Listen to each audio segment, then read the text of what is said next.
Assalamualaikum warahmatullahi wabarakatuh. Puji syukur kehadirat Allah Subhanahu wa Ta'ala, sehingga kita semua dapat menjalani hari ini dengan keadaan sehat walafiat.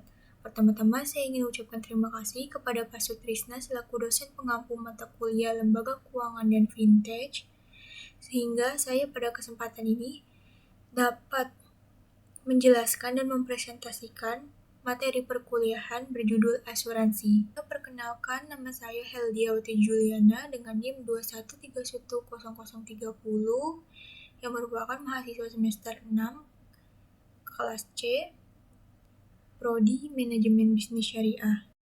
Pengertian asuransi. Asuransi atau insurance berasal dari kata assurance yang berarti jaminan atau perlindungan. Asuransi secara hukum dapat didefinisikan sebagai suatu perikatan antara dua pihak, yaitu tertanggung atau individu atau badan usaha, dan penanggung, yaitu perusahaan asuransi.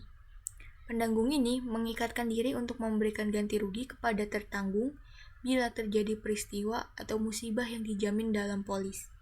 Tertanggung membayar sejumlah uang kepada penanggung yang disebut premi sebagai imbal jasa atas pengalihan resiko dari tertanggung kepada penanggung. Adapun dapat kita simpulkan nih teman-teman, pengertian asuransi adalah perjanjian antara dua pihak yang mana pihak pertama berkewajiban membayar iuran dan pihak kedua berkewajiban memberikan jaminan sepenuhnya kepada pihak pertama apabila terjadi sesuatu yang menimpa pihak pertama atau barang miliknya, sesuai dengan perjanjian yang dibuat. Manfaat asuransi.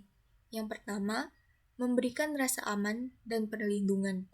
Maksudnya, dengan memiliki polis asuransi, tertanggung akan terhindar dari kemungkinan timbul resiko kerugian di kemudian hari dan menjadi tenang jiwanya karena objek yang diasuransikan dijamin oleh penanggung. Yang kedua, pendistribusian biaya dan manfaat yang lebih adil. Semakin besar kemungkinan terjadinya risiko kerugian yang timbul, semakin besar pula premi pertanggungannya. Yang ketiga, memberikan kepastian. Memberikan kepastian merupakan manfaat utama asuransi karena pada dasarnya asuransi berusaha untuk mengurangi konsekuensi yang tidak pasti dari suatu keadaan yang merugikan atau peril yang tidak dapat diperkirakan sebelumnya, sehingga biaya atau akibat finansial dari kerugian tersebut menjadi pasti atau relatif pasti. Istilah-istilah dalam asuransi. Yang pertama, premi. Premi adalah uang yang harus dibayar selama proses asuransi berlangsung oleh pihak tertanggung yang telah disetujui kedua belah pihak. Yang kedua, polis asuransi. Polis asuransi adalah surat kontrak atau perjanjian sebagai bukti pengalihan resiko dari tertanggung kepada penanggung. Yang ketiga, nilai pertanggungan. Nilai pertanggungan adalah nilai ekonomis tertanggung yang dijamin oleh penanggung. Yang keempat, klaim. Klaim adalah kewajiban penanggung untuk membayar ganti rugi jika tertanggung mengalami risiko kerugian yang dijamin dalam polis. Prinsip-prinsip dalam asuransi. Yang pertama, insurable interest atau kepentingan untuk mengasuransikan. Insurable interest adalah hak seseorang untuk mengasuransikan. Hukum mengakui adanya hubungan keuangan antara orang tersebut dengan objek pertanggungan. Pokok dari perjanjian asuransi adalah dalam objek pertanggungan, pemegang polis atau tertanggung memiliki kepentingan keuangan.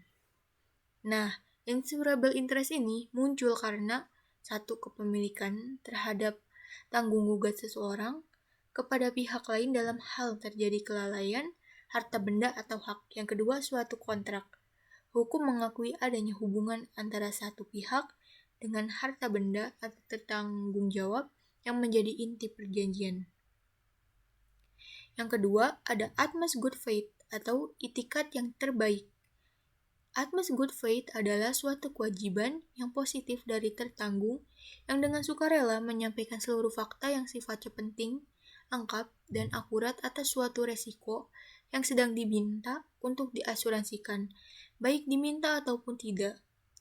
Fakta-fakta yang wajib diungkapkan yaitu, yang pertama ada fakta yang menunjukkan bahwa resiko yang hendak dipertanggungkan tersebut lebih besar dari biasanya karena pengaruh faktor internal dan faktor eksternal resiko tersebut. Yang kedua, pengalaman kerugian dan klaim pada polis lainnya. Yang ketiga, fakta bahwa penanggung lain pernah menolak resiko yang sama atau mengenakan persyaratan yang sangat ketat. Yang keempat, fakta yang lengkap terkait dengan pokok pertanggungan. Yang kelima, tertanggung atau pemegang polis memiliki polis asuransi lain. Yang ketiga, ada indemnity atau ganti rugi. Indemnity adalah suatu prinsip yang mengatur mengenai pemberian ganti rugi, dapat diartikan sebagai suatu mekanisme di mana penanggung memberikan ganti rugi finansial dalam suatu upaya menempatkan tertanggung pada polis keuangan yang dimiliki pada saat sebelum kerugian ini terjadi. Selanjutnya, jenis-jenis asuransi. Dapat teman-teman lihat, ada 3 pengelompokan dari asuransi. Yang pertama, asuransi menurut pengelolaan dana. Yang kedua, asuransi menurut tujuan operasional. Yang ketiga, asuransi berdasarkan jenis asuransinya. Mari kita bahas berdasarkan pengelolaan dana. Yang pertama ada asuransi konvensional.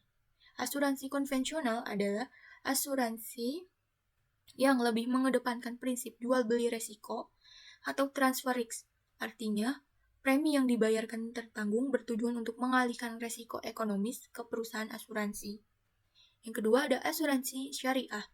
Asuransi syariah adalah usaha untuk saling melindungi dan tolong-menolong di antara sejumlah orang atau pihak melalui dana investasi dalam bentuk aset atau tabaruk yang memberikan pola pengembalian untuk menghadapi resiko tertentu melalui akad atau perikatan yang sesuai dengan syariah.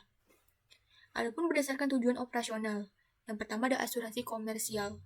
Asuransi komersial adalah asuransi yang bertujuan memperoleh keuntungan bagi pemegang saham.